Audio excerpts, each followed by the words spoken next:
За бүгдээ юу байцгаана? Dream Paste тав хүндийн удаа After Effects дээр нэг арга барилыг одоо зааж өгөх гэж байна. За тэгэхээр та нарын хамгийн их асуусан асуултын дагуу одоо энэ бичлэгээ бэлтгэн хүргэж байна. За тэгэхээр та нарын хамгийн их асуусан асуулт бол After Effects дээр project хийгээд рендерсны дараа маш их гацж байна. За тэгээд бас буруу рендер өгöd байна. Тэгээд дүрс өдр унж байна гэсэн нэг ер нь л их тийм их асуултууд орж ирсэн. За тэгээд хэдүүлээ. За тэгээд яаж одоо хийдэг талаар хичээл үзцгээе. За тэгээд юуны төрөнд хэдүүлээ мэдээж After Effects project хийн. За тэгэхээр энэ project яг нь бэлэн project зөвхөн жишээ олохын тулд та хүн үзүүлж байгаа. За тэгэхээр юу төрөнд хэдүүлээ composite, pre-render газраа зааж өгөөд хамгийн сайн дээр нь за мэдээж тэгээ хамгийн сайн тохиргол AVI гэдгийг та бүхэн мэдж байгаа. За тэгээс move дээр ч юм уу. За тэгээ render гэдгээ товчоод арна мэдээж. За тэгээ дарчлаа. За тэгээд хэдүүлэнгийнх рендерлсэн project энд гарч ирнэ гэдгийг мэдж байгаа. За тэгээд үздцгээ хэдүүлээ юуны төрөнд. За нэг иймэрхүү юм болж байгаа гэдгийг та бүхэн сайн мэдж байгаа. Их хэрэг юу байна? Эффект байна, төдий чинээ одоо гацдаг гэдгийг та бүхэн мэднэ. За тэгэхээр энд хэдүүлээ баг зэргийн encode одоо шахдаг конвертер хэрэглэх хэрэгтэй. За тэгээд хэдүүлээ үздэсгээ. За тэгэхээр хэдүүлэн конвертер бол энэ болно. Би та бүхэн доо талд чинь татаж өгөхөөр одоо бичлэгний доо талд одоо show more гэсэн хэсгийг дараад үзээрэй гэх юм бол энэ татах гэдээ гараад ирнэ. За тэгээд оронгууд дээд талд чинь нэг энэ хажуу талд зүүн талд нэг ninja-ны зураг нөгөө талд нэг секунд явж байгаа. Тэгээд skip add гэдгийг дараад секунд дуусахаар skip add-ын дараад тэгээд татах боломжтой.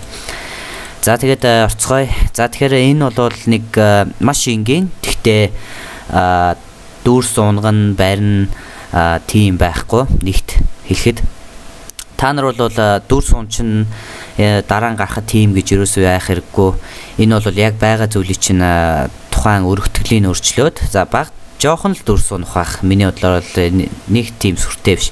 Тэгтээ нэг ялгахдах зүйлгүй юм. За тэгээ энийг дэвтэхээ байрлуулаад тавина. За тэгээ энийг мэдээж хамгийн сайн дээр нь гэж ингээ эхлүүлэхтэй нь энэ одоо энийг л эхлүүлэх гэж байна. За тэгээ хэдүүлээ жоохон хүлээх хэрэгтэй. За 10 секунд гэж байна. За тэгээд яваад байна. За ингээд яг тухайн тавьсан газарт ч одоо ороод ирж харж байгаа. За тэгэхээр хэдүүлэнгийнхэн төрөөнийх энэ байна. 185 гига. За тэгэхээр 1 гига 85 мега гэсэн үг. За тэгэхээр 850 мега гэсэн үг. За тэгэхээр энэ болохоор харж байна та бүхэн дөнгөж 1 мега 10 гига ер нь бүр хэд дахин багассан байгаа харж байгаа. Энд гига гэж хагаад энд мега болсон.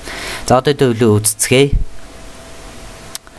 За ямар ч гацалт алга яг одоо бүрэн болсон байна. Харж байгаа.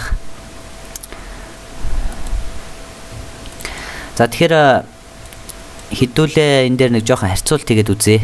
За би энийг нь дахиад жоохон багасгаад за тэгээд энийг нь бас дахиад жоохон багасгаад за энийг нь доош оруулчихъя. За тэгэхээр энэ бол энэ хэсэг нь болохоор шахсан. Энэ хэсэг нь болохоор одоо нэг хуучных нь гэсэн үг.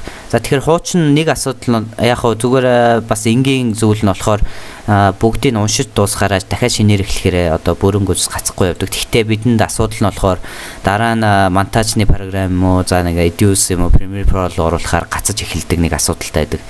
Ямар нэгэн шинэ нэмэх болгонд. Тэгэхээр энд бол дүрс бол мэдээж унаагүй. Энэ бол 100% Full HD гэдгээр нь явж байгаа. За тэгэхээр энд ч бас муу адил унаагүй харж байгаа.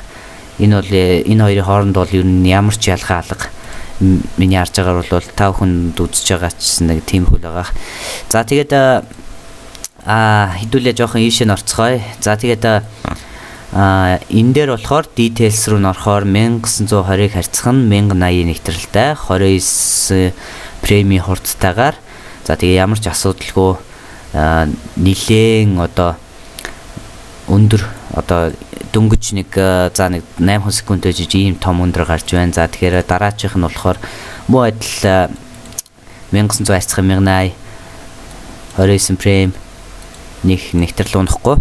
За тэгэхээр хоёр дахь одоо сонголт гэвэл энэ байна. За энэ XV PSV 5 гэдэг. За энийг за Kick-Ass T2 гэдэг нөгөө нэг торрентын сайт мэдэх байх. За тэгээд тэрэн дээр байж байгаа эсвэл өөрийнх нь сайтаас татсан ч болно. Энэ 5-ны дур яаж татах нь. За тэгэхээр энэ бол хувилбар 5 байгаа. За тэгэхээр би одоо миний энэ өргөтгөл нь болвол MP4 өргөтгөлтэй болсон байгаа гарч байгаа. Тэгэхээр зарим хүмүүс MP4-ыг бол маш муу за ийм гэдэг нэг асуудал байдаг. Гэхдээ энэ бол зөвхөн өргөтгөлийн л өөрчилсөн гэдгийг та бүхэн ойлгох хэрэгтэй.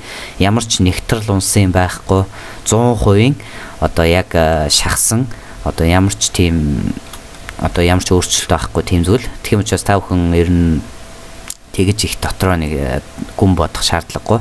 За тэгэхээр энэ хоёр дахь нь болохоор ер нь их нэлээд их шахалт сайтай аюу зүйл. За тэгэхээр та бүхэн чэнс мэдээж одоо зөвийгөө сонгоно, ингэн тэгнэ, энэ инкодыг хийн, энэ ихэвчлэн энэ одоо сүүлийн үед энэ X264-ыг маш их хэрэгжилж байгаа. Тэгээд ер нь одоо HT гарснаас хойш л хэрэгжилж байгаа да. Гэхдээ маш олон төрлийн гарч байгаа учраас олон төрлийн одоо энэ хартаа ийм олон төрөлтэй гарч байгаа учраас та бүхэн зөвөн сонгох хэрэгтэй.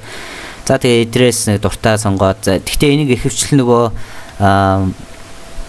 одоо доор нь хадмал хийх ч юм уу, за эсвэл нөгөө нэг дуу оруулах ч юм уу нэг тийм аргаар хийдэг. Тийм учраас та бүхэн энийг бас ерөн зүгээр жоохон нэтээс юм уу YouTube-ээс үзэж хагаад хэрэглэсэн дээр байх. Гэтэ би энийг бол яаж одоо нэг сайн хэрэглэдэг мэдэхгүй. За энийг бол манай дүүл хэрэглээд тийм. Тэгээд манай дүү нөгөө орчуулагч болохоор за тэгээд анимд нөгөө орчуулдаг болохоор энийг их хвшил хэрэглэдэг нөгөө ISO өвчлөнөөс subtitle хадмал эдрийг хэрэглэхдээ ашигладаг. За тэгтээ би бол энийг бол их хвшил хэрэглэнэ. Энэ та хүн маш энгийн байгаа харж байгаа тавилаа инглээ. За тэгээд шууд эхнээсээ шууд эхлээл ингээд шахаад өгчнө.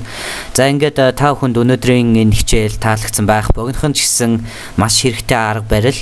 За тэгээд энийг татаж аваад тэгээд өөрийнхөө хэрэгтэй газар хамгийн гол нь энэ хоёр хоорондоо хамт байж ажиллана гэдгийг санаарай.